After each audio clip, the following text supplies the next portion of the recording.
একই পরিবারে 6টা মেয়ে রেখে রোড অ্যাক্সিডেন্টে মারা গেছে, এই তো না? হ্যাঁ, এরকমই তো হাসান ভাই। ও, অসচ্ছল পরিবার। হ্যাঁ, মানে একেবারেই অসচ্ছল। অ্যাক্সিডেন্টে কেউ কেউ নাই? ও, 6টা মেয়ে। একটা ছেলে নেই। এবং যেটা ছোট ওটা 40 দিনও হয় নাই। মানে ছোট মেয়ের বয়স 40 দিনও হয় নাই। ও,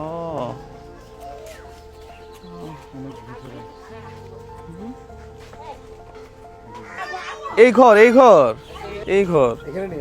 এখানে এখানে বের করতে বলেন দেখি, বাচ্চাগুলা নিয়ে আসেন। হ্যাঁ, ভাই নাই? এও তোমার বোন? আরেকটা কোনটা? তোমার আব্বু কোথায়? হ্যাঁ, আব্বু নাই? অনেক বয়সী ভাই। হ্যাঁ, ওহো, 40 দিন হয় নাই। 40 দিন হয় নাই। এই অবস্থায় তার 34 দিন হয়েছে। বাবা মারা গেল কেমনে? ওই তো 2000-এ রোড অ্যাক্সিডেন্টে মারা গেছে। ওনার এই এলাকার 2টা মেয়ে ওই স্কুল নিয়ে যাচ্ছে আর কি।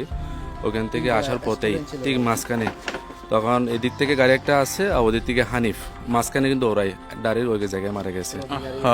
তাহলে তো মুশকিল। তাহলে বাচ্চা কই? এই 6 জন 40 দিনের মধ্যে তো বাইরে তো পারবে না ওনার মা, যার কারণে। আর হচ্ছে যে মেয়ে 2জন কলেজে পড়ে, সামনে তো বিয়ের একটা বিষয় আছে, তো যার কারণে এখানে সিনিয়র যাও সবাই বলছে যে মানে বের না হইতে। তারপরে এই সবাই কিন্তু আলহামদুলিল্লাহ সহযোগিতা করতেছে। আর আপনাদের সবাই জানেন ভাই কিন্তু আছে আপনার রাউজান থেকে, বুঝছেন, শহর থেকে আছে, অনেক কষ্ট করে কিন্তু এখানে আছে। এটা আপনার কাছে থাক, এটা রাখেন। হ্যাঁ, এটা আপনি এটা একটু খুলে দেখেন তো কত আছে এখানে। হাসান ভাই একটু সাহায্য করেন তো। ছোটটার জন্য আছে কত দেখি।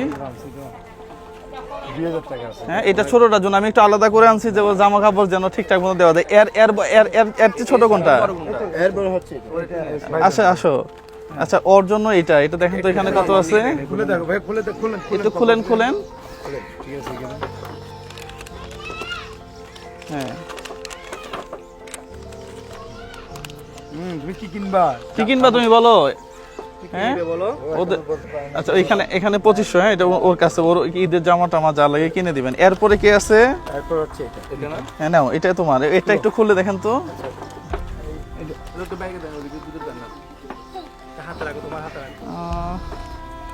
এখানে কত আছে দেখেন তো। এরপরে কি আছে? তুমি এদিকে আসো। জামা কিনবা না নাকি কিনবা না? জামা কিনবা না?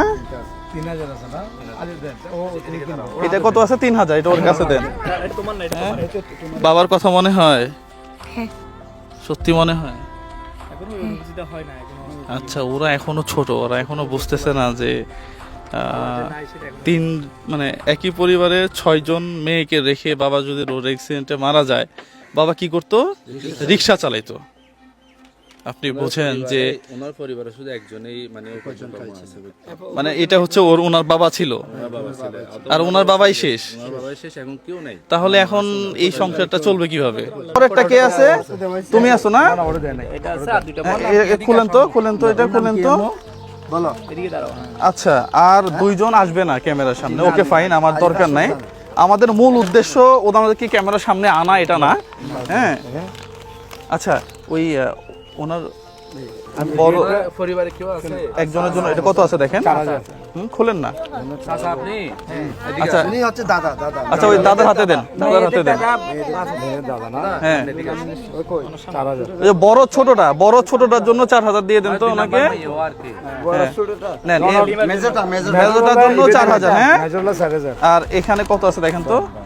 আমরা একটা স্থায়ী সমাধান চাই এবং এটা আশা করি যে এই গ্রামবাসী করবে। পাশাপাশি যদি প্রশাসন থেকে কিছু দেওয়া দরকার থাকে, নগদ নারায়ণ দিয়ে দেন। এখানে কত আছে? 5000 টাকা আছে। হ্যাঁ, এটা একবারে বড়টা। তাহলে আমরা মোটামুটি এখানে 20,000 টাকা একটা অর্থ সহায়তা দিতে পারছি। এটা আমার খুব কাছের একজন মানুষ, ইউএসএ থাকে, সে ভাই পাঠাইছে 10,000, আর আমার আপু আছে, হ্যাঁ, আপুর পক্ষ থেকে আরো 10,000, এই মোট 20,000 টাকা। আসলে এটা দিয়ে কিছু হবে না তাও জানি, তারপরও একটা সাময়িক সাপোর্ট। সেমাই আছে, চিনি আছে কয় কেজি? 5 কেজি। আর সেমাই আছে 10টা আর কি।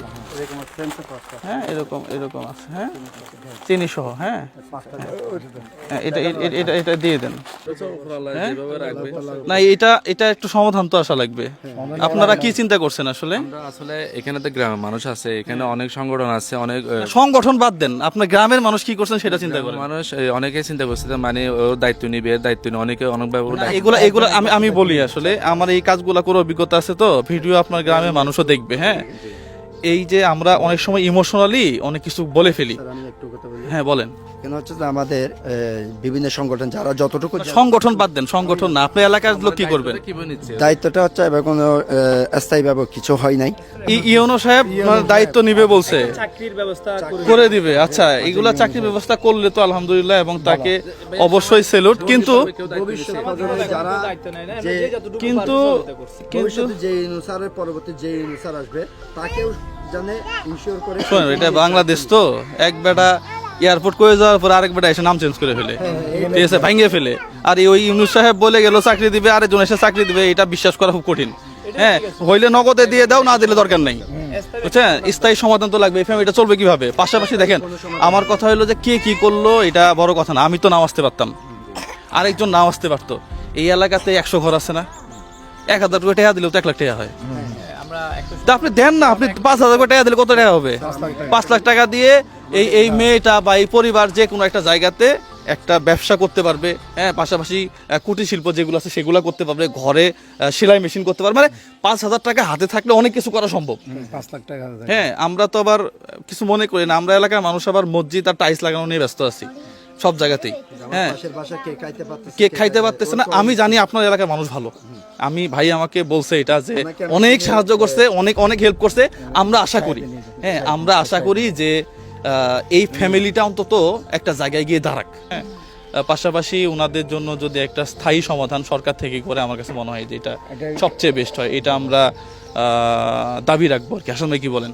হ্যাঁ অবশ্যই, কারণ ভাই যেটা আগে বলছেন 1-2 মাস সবাই আসবে, এরপর আর কেউ খবর নেবে না। আর যিনি এখন বাচ্চাদের মা আছে, উনি যদি হাতের কোনো কাজ পারে, ওই কাজের জন্য যদি সাপোর্ট প্রয়োজন পড়ে, ভাইয়া আছে, আমরা আছি, যোগাযোগ করলে ইনশাল্লাহ আমরা আসবো। তখন যদি সেলাই কাজ শিখে, সেলাই মেশিন প্রয়োজন পড়ে আমরা দিব। যদি কুটির শিল্প কোনো কাজ শিখতে চাই, যে ইনস্ট্রুমেন্ট কিনতে হবে, কোনো সাপোর্ট প্রয়োজন পড়ে আমরা এসে দিয়ে যাবো ইনশাল্লাহ, কথা দিয়ে গেলাম। আর পাশাপাশি আরেকটা কথা দিয়ে গেলাম যে আপনারা যদি কোনো উদ্যোগ নেন, হ্যাঁ উনি উদ্যোক্তা হইতে চায়, উদ্যোক্তা বুঝেন তো এটা অনেক রকমের হয়। এই উদ্যোগটা যদি হইতে যায়, সেটা যে কোনো উদ্যোগ হোক, যদি 2 লাখ টাকা লাগে এর মধ্যে 1 লাখ টাকা আমি দিয়ে দিব ইনশাল্লাহ। কোনো দোকান দিতে চাই, ঠিক আছে, এটা খুব রিসেন্ট করবেন। আর যদি বেশি দেরি হয় তাহলে হয়তো আবার ফান্ড অন্য জায়গায় চলে যাবে, তখন আর পারবো না। ঠিক আছে, হ্যাঁ আমাকে প্রুফ দিতে হবে, আপনি কাজ করবেন ওরকম দিতে হবে। আমরা এসে, আমি আছি, হাসান ভাই আছে, হ্যাঁ ইনশাল্লাহ ইনশাল্লাহ। ঠিক আছে, হ্যাঁ তাহলে হ্যাঁ বলেন। আমাদের এই জামুজুরির পক্ষ থেকে ভাইকে ধন্যবাদ জানাই, জুয়েল ভাইকে। উনি অনেক কষ্ট করে চিরেন থেকে কিন্তু বের হয়েছে রমজান মাসে এখানে এসে। এটার কথাটাকে আমার একজন বন্ধু ফরহাদের মানে মাধ্যমে কিন্তু ভাই শুনছে, এটা কিন্তু এখানে আছে একমাত্র ওনাদের সহযোগিতা করার জন্য, সাপোর্ট দেওয়ার জন্য। আর ভাই কিন্তু মানবতার কাজ আলহামদুলিল্লাহ আমরা সবাই দেখি। তো ভাইকে আমাদের জামুজুরির পক্ষ থেকে স্পেশাল ধন্যবাদ, 2000 পক্ষ থেকে ধন্যবাদ জানাই। আর ভাই যেটা আমাদের জন্য বলছে যে 1 লাখ টাকার অনুদান, অর্থাৎ ওনার যদি উদ্যোক্তা হতে চায় যে কোনো একটা মানে কিছু করতে এবং চায়, সেটা খুব রিসেন্ট। আমার হচ্ছে কি জানেন, আমাদের ফান্ডগুলো তো মানে দেখা গেছে যে ফ্ল্যাকচুয়েট করে অনেক সময়। হ্যাঁ পরে আবার আপনি ফোন দিবেন যে জুয়েল ভাই কথা দিয়ে গেল, এর তো আর ফোন রিসিভ করে না, তখন তো আরেক বিপদ হয়ে যাবে। আপনারা খুব তার কারণ তো চলতে হবে, ঈদের পর পরে দেখেন না কিছু করতে পারেন। এই এলাকার সবাইকে অনুরোধ থাকবে আমাদের এই মানে ভাইয়ের পক্ষ থেকে, দ্রুত যদি একটা সিদ্ধান্ত স্থায়ীভাবে হয় তাহলে অবশ্যই ভাইয়েরা সহযোগিতা করবে। এবং ভাইয়েরা কিন্তু এটাও বলছে যে যদি কোনো কিছু দরকার হয়, মানে কাজ করার যে উপার্জন ক্রমে, এটাও কিন্তু ভাইয়েরা ম্যানেজ করে দিবে। তো আমাদের 2000 এবং জামুজুরির পক্ষ থেকে ভাইদের জন্য অসংখ্য অসংখ্য ধন্যবাদ। অসংখ্য ধন্যবাদ আপনাদেরকে। আমরা চাই এই পরিবারটা দাঁড়ায় থাকুক। হ্যাঁ 6টা মেয়ে নিয়ে কি করবে? আজকে দেখতেছে আর কালকে দেখতেছে, পাশের জন আর 2 দিন পরেই দেখবে না। কিন্তু উনি যদি নিজে একটা কিছু করতে পারে, ওনার মেয়েরাও সম্পদ, এখন মেয়েরা কাজ করতে পারে, হ্যাঁ তাহলে আর ওনাদের অন্য কারোর দিকে তাকায় থাকতে হবে না। হ্যাঁ ওকে, সালামু আলাইকুম।